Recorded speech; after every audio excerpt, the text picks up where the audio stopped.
From our Chicago studios, this is the Muslim News on Muslim Network TV. Assalamu alaikum, I'm Samana, Siddiqui. The U.S. government has revoked the visas of 3 Harvard University students and 2 graduates. Harvard discovered the move during a routine records check and is providing legal help. The students were not notified, preventing them from challenging the decision. Officials cited a law allowing deportations for what they called foreign policy risks, but experts call it abuse. Harvard did not reveal names, but said similar cases are happening nationwide. It also emphasized its support for international scholars, calling them vital for research and global dialogue. The move follows a wave of student arrests by the U.S. government in March. Columbia University student Mahmoud Khalil and Tufts University student Rumeysa Öztürk were detained last month for their pro-Palestine activism. Georgetown University graduate student Badr Khan Suri was held on similar charges. Secretary of State Marco Rubio has claimed that 300 visas have been revoked, vowing to target those opposing Israel's genocide of Palestinians. The Supreme Court has ruled that the Trump administration can continue to deport illegal immigrants under the Alien Enemies Act. In a 5-4 ruling, the Apex Court overturned a Washington court's order that blocked mass deportations last month. Hundreds of alleged Venezuelan gang members faced removal without hearings. The Supreme Court says deportations can go ahead, but only with due process. Detainees must be told they face removal and be given a fair chance to challenge their detention before being expelled. Justice Ketanji Brown Jackson strongly dissented. She warned that the ruling risks what she said is a new era of procedural variability. Critics also fear President Donald Trump's aggressive use of the 18th century law. The Alien Enemies Act has been used only during major wars. Lawyers for the Venezuelans argued that the ruling gives the government too much unchecked power. They say it could allow authorities to quickly deport anyone they label a gang member. Experts say the case highlights growing tensions over immigration and presidential power that came ahead of the 2024 election. In related news, the Supreme Court has temporarily paused a midnight deadline to return a Maryland man mistakenly deported to El Salvador. 29-year-old Kilmar Abreu Garcia was wrongly expelled in March during a mass deportation of suspected gang members to El Salvador's Terrorism Confinement Center.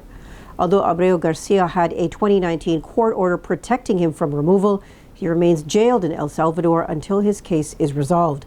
Last week, a U.S. district judge ordered the Trump administration to bring him back by Monday night. But government lawyers said they cannot retrieve him because he is now under Salvadoran custody. They admitted that what they called an administrative error caused his wrongful deportation, but argued that federal courts have no power to demand his return. The Justice Department said foreign diplomacy lies with the president, not district courts. Abreu Garcia was deported along with alleged MS-13 and Tren de Aragua gang members under the Alien Enemies Act. Civil rights groups claim the mass removals were illegal, saying the men were denied court hearings. Abreu Garcia previously won protection after facing gang death threats in his homeland. The Fourth Circuit Court upheld the order to return him before the Supreme Court stepped in. Legal experts say a final decision could take days. Hundreds of Free Palestine demonstrators gathered in New York City on Monday to call for an end to Israel's genocide in Gaza. Protesters shut down Grand Central Terminal in Manhattan.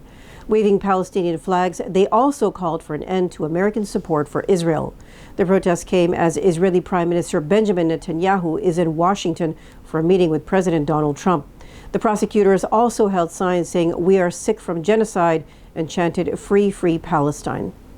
Canada has initiated a complaint with the World Trade Organization, or WTO, over the U.S. imposing 25% import tariffs on Canadian automobiles and auto parts.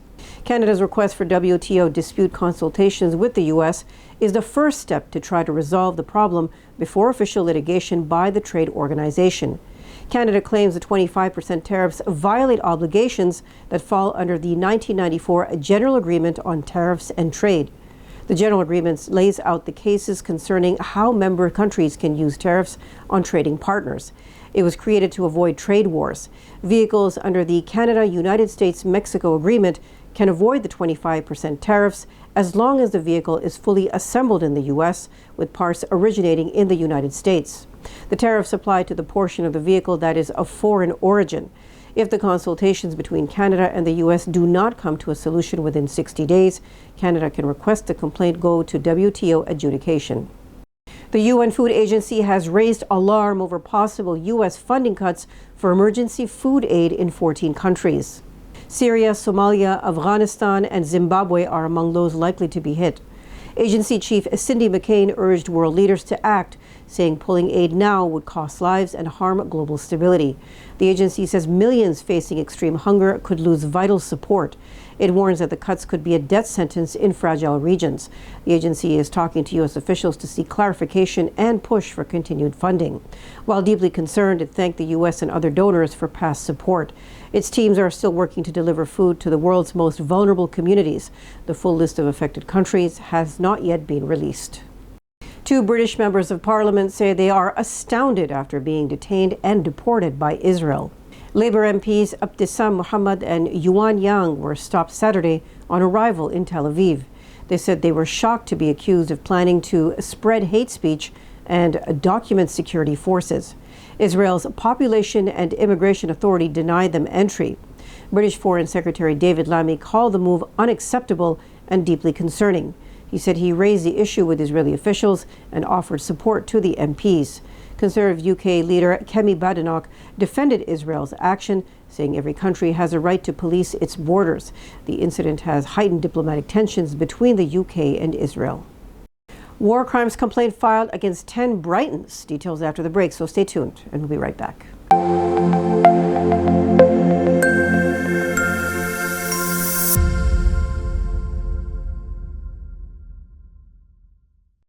Welcome back. A war crimes complaint against 10 British nationals who served in the Israeli military in Gaza has been submitted to London's Metropolitan Police. They face serious charges, including murder, extermination, attacking civilians, and the forcible transfer of a population. A team of legal experts, led by top human rights lawyer Michael Mansfield, has handed over a 240-page report. Mansfield said international crimes have unfolded in Gaza over the last 18 months, while world leaders have done little to stop the suffering of innocent Palestinians. The complaint was filed by the Palestinian Center for Human Rights and the Public Interest Law Center. The identities of the accused have not been revealed for legal reasons. Among them are Israeli dual nationals. The police's war crimes team will now examine the report for further action. President Donald Trump has unveiled a historic $1 trillion military budget proposal, a massive jump from the current $892 billion in defense spending. The plan, announced during Israeli Prime Minister Benjamin Netanyahu's White House visit, would consume over half of the federal government's discretionary funds. Trump said nobody's seen anything like it. Pentagon officials, including Defense Secretary Pete Hegseth, praised the move, pledging to prioritize lethality and readiness with the funds. Critics warn the spending spree comes at a steep cost. New tariffs on imports are effectively raising taxes on everyday goods, hitting working-class families hardest. One analyst slammed the plan, calling it a recipe for global conflict and American decline. They argue it drains resources from diplomacy while escalating trade wars. Canada has warned its citizens to expect tougher scrutiny at the U.S. border. Travelers may be asked to provide passwords for their phones and electronic devices. This advisory follows heightened tensions between the two nations, sparked by President Donald Trump's aggressive immigration stance. Trump has previously caused controversy by referring to Canada as a potential U.S. state and mocking Prime Minister Justin Trudeau. Canadians have responded by booing the U.S. national anthem at sports events and boycotting American products. Observers say there is growing support for Canadian-made goods, signaling rising nationalism amid strained relations. Israel killed at least 58 Palestinians and injured more than 200 in attacks across Gaza in the past 24 hours. Amid strained relations.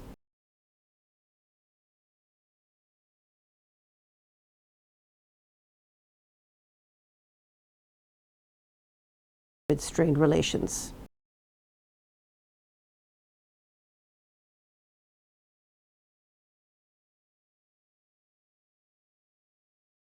Strained relations.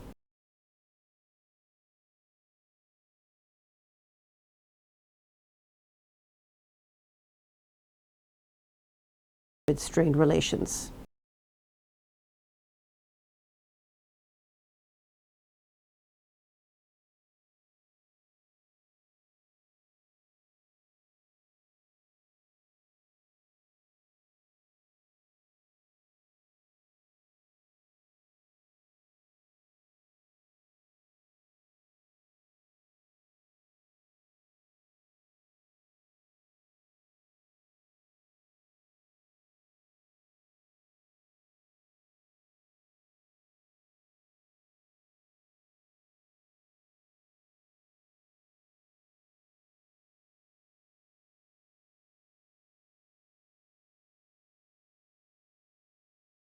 That's all from our Chicago studios tonight.